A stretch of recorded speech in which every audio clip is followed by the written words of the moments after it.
Hello guys, तो ये रहा लंबे इंतजार के बाद सोना ढूंढने की कहानी का सीक्वल। आगे कई घंटों तक जंगल का सफर था।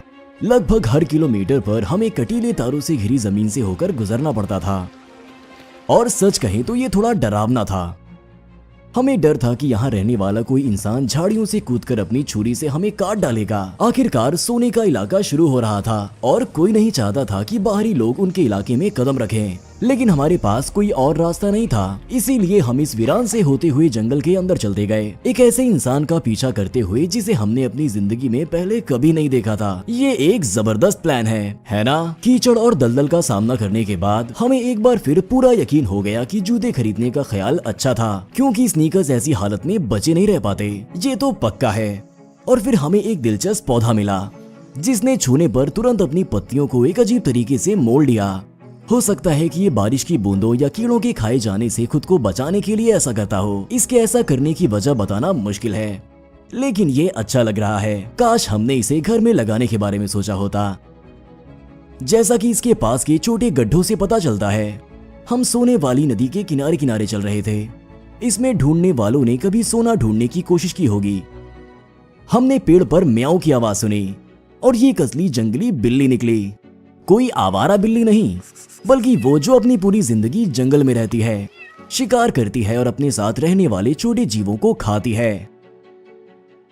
इसके बाद हमने अपनी जिंदगी में पहली बार असली बेल देखी और ये उसी तरह की दिख रही है जिन पर टार्जन उड़ता था। ये लंबी लचीली शाखाएं हैं जो पेड़ से लटकती हैं। बेशक हम इस पर एक राइड के लिए जाना चाहते थे, लेकिन हमें डर था कि ये टूट जाएगी और हम नदी में गिर जाएंगे, अपना पैर तुड़वा बैठेंगे और पूरी तरह से भीगे हुए चलेंगे। ना हम और ना ही आप ऐसा चाहते हैं। वैसे शायद आपको ये देखने में दिलचस्पी होगी, लेकिन चलिए इसे फिर कभी करेंगे। पानी गंदा होता जा रहा था और इसका मतलब था कि कोई बहाव की उस तरफ सोना धो रहा था। उसी वक्त हमने कुछ शोर और पानी की छप-छप सुनी और फिर हंगामा मच गया। हमारा कुत्ता किसी का पीछा कर रहा था। ये किसी तरह की चिड़िया थी और ये कुत्ते से दूर भागते हुए हमारी तरफ आई। ये एक अजीब सफेद बतख थी। कुत्ता उसका पीछा करता जा रहा था, लेकिन जाहिर है बतख थक गई और उसमें उड़ने की ताकत नहीं थी। हमने तुरंत कुत्ते को बतख से दूर रहने के लिए चिल्लाना शुरू कर दिया, लेकिन कुत्ते ने परवाह नहीं की। अपनी जान बचाने के लिए बतख ने पानी के अंदर गोता लगा दिया ताकि इस तरह कुत्ता उसे ढूंढ ना सके। ये कुछ मिनटों तक चलता रहा। आखिरकार वो कुत्ते को शांत करने में कामयाब रहे और एक मायूस बत्तख को लगभग खा जाने के लिए उसे थोड़ा डांटा भी। कुछ और किलोमीटर चलने के बाद हमने कुछ लोगों को देखा। उनमें से एक हमें बताने लगा कि आज हम बहुत खाना खाएंगे। हमें ये बात अच्छी लगी क्योंकि हमें तो खाना पसंद है। इस लड़के का नाम फिलिप था और किसी वजह से इसका निकनेम जेम्स बॉन्ड था। जब हमने उससे बात की तो उसने कहा कि उसके बहुत मजबूत बाइसेप्स हैं। ये काफी दिलचस्प है। हमने ये पक्का करने के लिए उससे उसे छूने के लिए कहा और उसके बाइसेप्स वाकई में सख्त थे।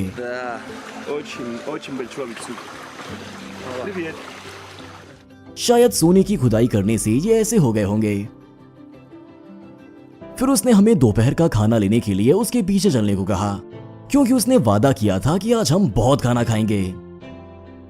उसने नदी में एक पत्थर उठाया और वहां कुछ पकड़ने की कोशिश की। शायद ये एक मछली थी। फिर वो किनारे पर गया और एक क्रोबार से खुदाई करने लगा। हे, क्या तुम वहां आलू ढूंढ रहे हो? शायद नहीं। वो खुदाई करता रहा और एक जगह पर कुछ जिंदा चीजें बाहर निकली। ये तो एक असली केकड़ा है। देखिए ये कितना बड़ा है। ऐसा लगता है कि हम आज केकड़ा खाने वाले हैं। फिर वो इसके साथ कुछ करने लगा और इसकी पूंछ उठाने पर उसमें बहुत सारे केकड़े के अंडे थे। जहां तक हमारी समझ में आया, उसने कहा कि ये अंडे इंसानी शरीर के लिए बहुत फायदेमंद हैं। और उसने मांसपेशियों के बारे में भी कुछ कहा। जाहिर है ये एक आदमी को मजबूत बनाता है। फिर उसने बस इसे अपने हाथ में लिया और खा लिया। कमाल है। फिर उसने ये हमें दिया और हमने भी वही किया। आखिरकार हम भी मजबूत बनना चाहते थे। हम जंगल में उनके गांव गए, जहां एक बुजुर्ग ने बहुत अच्छे से हमारा स्वागत किया।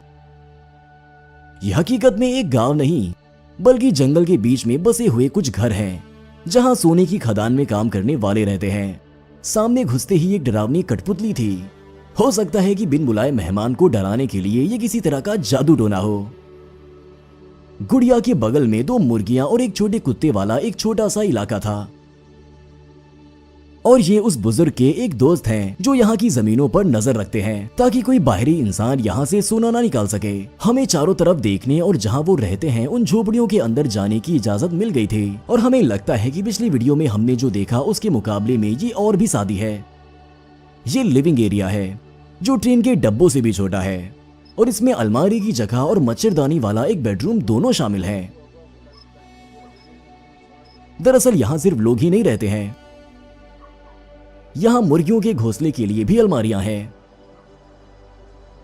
कुछ मुर्गियों की गर्दन पर पंख नहीं होते हैं और ये अजीब डायनासोर की तरह दिख रही हैं। यहाँ के लोग इतने बेफिक्र तरह से रहते हैं कि उन्हें बस रात भर सोने के लिए कमरे की जरूरत पड़ती है। शायद शाम को वो घर आ जाते हैं और बिना कपड़े बदले ही सो जाते हैं। सुबह बस वो उठते हैं और अपने काम पर निकल जाते हैं। पूरे सफर के दौरान हमें लगने लगा कि हम गुजरे हुए दिनों में या किसी और दुनिया में चले गए हैं, जहां कोई टेक्नोलॉजी नहीं है और जितना हो सके लोग अपना मनोरंजन खुद ही करते हैं। यहां घरों के चारों ओर कुत्ते दौड़ रहे थे और नदी के किनारे 2 मजेदार छोटे पिग चल रहे थे। वो बस घूम रहे थे, नदी में नहा रहे थे और कहीं भाग नहीं रहे थे। एक झोपड़ी में सोना निकालने का एक बड़ा तसला और उसके ऊपर एक मॉडर्न प्लास्टिक का तसला था। फिर भी यहाँ के लोगों के मुताबिक लकड़ी का तसला काफी बेहतर होता है। वादे के मुताबिक दोपहर के खाने का इंतजार हमसे नहीं हो पा रहा था, इसीलिए हम रसोई में गए, जहां से धुआं निकल रहा था। और जैसा कि आप पहले ही अंदाजा लगा चुके हैं, यहाँ गैस स्टोव नहीं है, बल्कि आग है। देखिए, ये जमीन पर नहीं बल्कि मेज पर है। ये एक बहुत अच्छी सोच है। ये ज्यादा अच्छा है कि सीधे खड़े होकर आराम से खाना पकाया जाए। मेज को रेत की मोटी परत से ढक दिया गया है ताकि वो इधर जले नहीं। यहाँ कोई चिमनी नहीं है, धुआं बस छत तक उठता है और दरारों से इधर उधर होकर निकल जाता है। उसी वक्त बुजुर्ग ने हमें एक बड़ी जड़ वाली सब्जी दी। हमें नहीं पता था कि ये क्या है, इसीलिए हमने इसे एक बार काटा। सब हंसने लगे और हम जायके से जान गए कि इसे खाना नामुमकिन है। वहां केकड़ों से भरा एक पूरा बाउल भी था, जिसे शायद हम खाएंगे। जंगल के बीच में भी क्या नजाकत है। और थोड़ी देर बाद ये औरत उबली हुई जड़ वाली सब्जियों के साथ पहले से उबले हुए केकड़ों का बाउल लेकर बाहर आई। हम वाकई भूखे थे। चलिए देखते हैं। हम केकड़े के पंजे से शुरू करेंगे, जिसके लिए इनके पास एक खास पत्थर है। आपको इससे सख्त खोल को तोड़ना है और फिर इसे अंडे के छिलके की तरह छीलना है।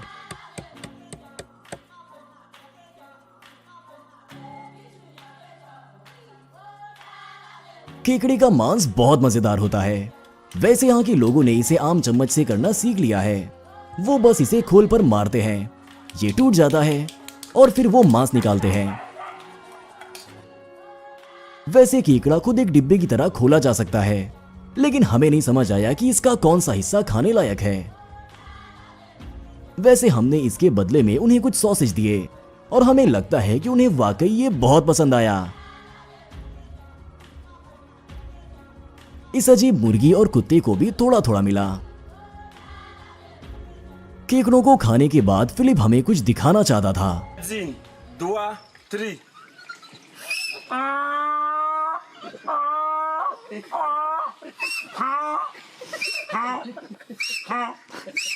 वो गधों की आवाज की नकल कर रहा था, लेकिन ये तो बस शुरुआत थी, क्योंकि उसके हिसाब से असली जादू आगे हमारा इंतजार कर रहा था। उसने कहा कि वो एक रस्म करने जा रहा है, जिसके दौरान उसके शरीर में पाताल लोक की एक आत्मा आएगी। उसे कुछ सिक्के और कुछ शराब की जरूरत थी। हर कोई ये देखने के लिए बैठ गया। हम इस पर कुछ नहीं कहेंगे क्योंकि जो कुछ हो रहा हमें उसमें दखल नहीं देना, बस इसे देखिए।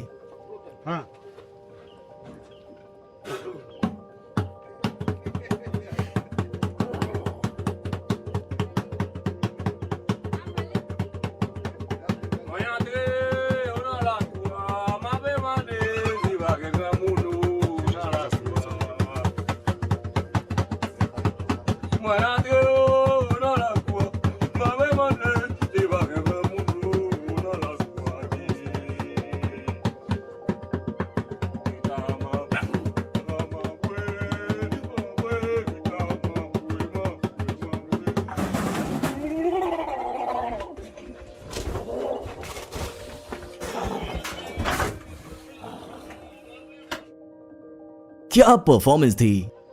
¿Quién llegó? ¿Quién? ¿Quién ya ahí? ¿Quién llegó?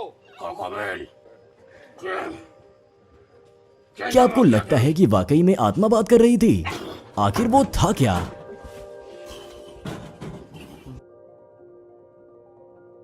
और फिर वो बेहोशी से बाहर आया और कहा क्या हुआ था।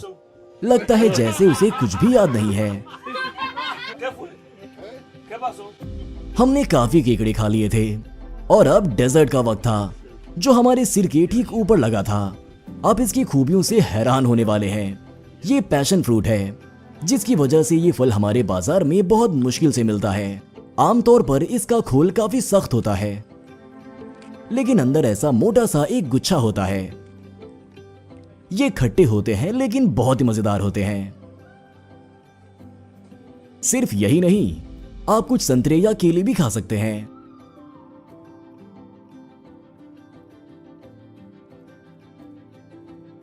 केले का फूल कुछ इस तरह दिखता है। थोड़ा नीचे की तरफ यहां नींबू उग रहे हैं और अगले पेड़ के नीचे गिरे हुए ककाओ फल का ढेर है। अब हम आपको दिखाएंगे कि इसके अंदर क्या है। हमें मोटा छिलका तोड़ना है और अंदर हमें ककाओ दिखाई देगा। इनका खोल मीठा और जायकेदार होता है। आप इसे अपने मुंह में ऐसे रख सकते हैं जैसे कि ये कैंडी हो। ये वो बीज है जिन्हें सुखाया जाता है, भूना जाता है, पीसा जाता है और फिर इससे चॉकलेट बनाई जाती है जिसे हम और आप स्टोर में खरीदते हैं। यहाँ तक कि यहाँ आसपास उगने वाले फलों में सिर्फ यही नहीं है, आम और एवोकाडो के बड़े पेड़ भी हैं जिन्हें हमने अपनी वीडियो में दिखाया है कि इन पौधों को कैसे उगाना है। खैर, सोने वाली नदी में जाकर सोना ढूंढने का वक्त आ गया है। यहाँ ना सिर्फ नदी में बल्कि ऐसे बड़े बड़े गड्ढों और सुरंगों को खोदकर भी सोना निकाला जाता है जिससे खुदाई करने वाले मिट्टी को बाहर निकालते हैं जिसे बाद में सोने के कतरों की तलाश में धोया जाता है। देखिए ये सुरंग कितनी लंबी है। यहाँ तक कि हम इसका आखिरी छोर भी नहीं देख सकते लेकिन हम इंसान के पैरों के निशान जरूर देख सकते हैं। और यहाँ एक बहुत बड़ा कुआं है जिसकी दीवारों में गड्ढे हैं जो सुरंग में जाने के लिए इस्तेमाल किए जाते हैं। ये बाईं ओर निकलता है। यहाँ के लोगों ने बताया कि एक बार उन्हें इस गड्ढे में सोने का एक बहुत बड़ा टुकड़ा मिला था। हम नदी पर गए जहां जेम्स बॉन्ड और उसके साथी ने अपनी खोज शुरू कर दी थी। इसके बहुत आसान से उसूल हैं। वो मिट्टी को लकड़ी की एक बड़ी प्लेट पर रखते हैं जिसमें सोने के कतरे हो सकते हैं। इसके बाद दूसरा आदमी इसे मिलाता है, मिट्टी को धोता है और बड़े कंकड़ों को हटाता है।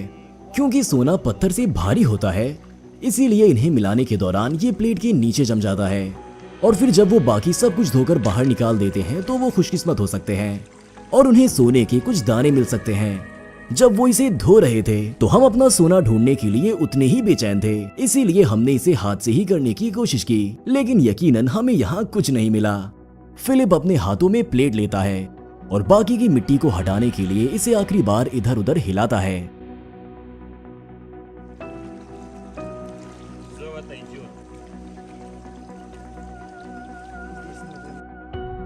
और ये रहा, क्या आप इसे देख सकते हैं?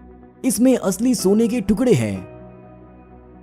बहुत बढ़िया, खासकर ये देखते हुए कि उन्हें इसमें सिर्फ 10 मिनट लगे। फिर दूसरी बार में वो फिर से उतना ही सोना ढूंढने में कामयाब रहे। वो सोने को पानी के इस छोटे जार में रखते हैं और पूरे एक दिन में आप इतना सोना निकाल सकते हैं। कभी कभी लोगों को सोने के बड़े टुकड़े मिलते हैं। हमारे सब्सक्राइबर में से एक ने हमें ये शॉट भेजे हैं। और तभी एक पुराना पहचान वाला हमारे पास आया। क्या तुम मरना चाहते हो? यहां से चले जाओ। हमने उसे डराया और उसके पास कंकड़ फेंका ताकि कुत्ता उसे ना खाए, जिससे इस नासमझ बत्तख को जीने दिया जाए। और बस इतना ही।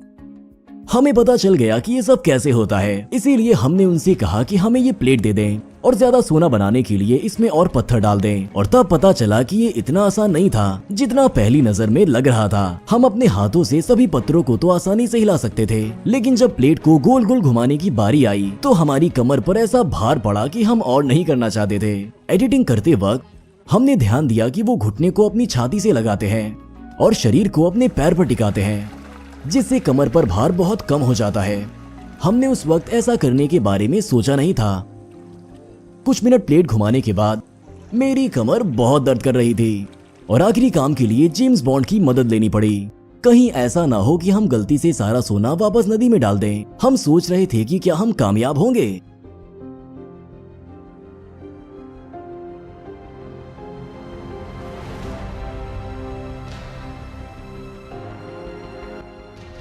और ये रहा, हमें वो सोना मिल गया जिसके बारे में हमने सपना देखा था। ये बहुत ज्यादा तो नहीं है, लेकिन ये असली सोना है। हम अपना सोना भी प्लास्टिक की बोतल में रख रहे हैं ताकि हम माइक्रोस्कोप से इसकी जांच कर सकें। सोने को निकालना एक मुश्किल लेकिन बहुत ही दिलचस्प काम है। यहाँ तक कि कम उम्र के लड़के भी अपने सोने के टुकड़े की तलाश में नदी में डुबकी लगाना पसंद करते हैं। ये सोने का एक टुकड़ा ढूंढने की उम्मीद के साथ ही बच्चों के लिए एक सरप्राइज खोलने जैसा है जो आपकी जिंदगी को बदल देगा। हाँ, हमें ज्यादा सोना तो नहीं मिला, लेकिन ये खास बात नहीं है। खास बात यह है कि उन लोगों की वजह से हमारे पास एक अलग रोमांच और जज्बा था। हम वापस लौट आए और हमारे पास बहुत सी यादें थी। ये उनके लिए बस हर दिन का काम था, लेकिन हमारे लिए ये पूरी तरह से अनजान दुनिया थी। ये अफसोस की बात है कि हमने वहां इतना कम वक्त बिताया और शायद सभी दिलचस्प चीजें ना देख पाए हो। हम फिर कभी वहां फिर से जाना चाहेंगे।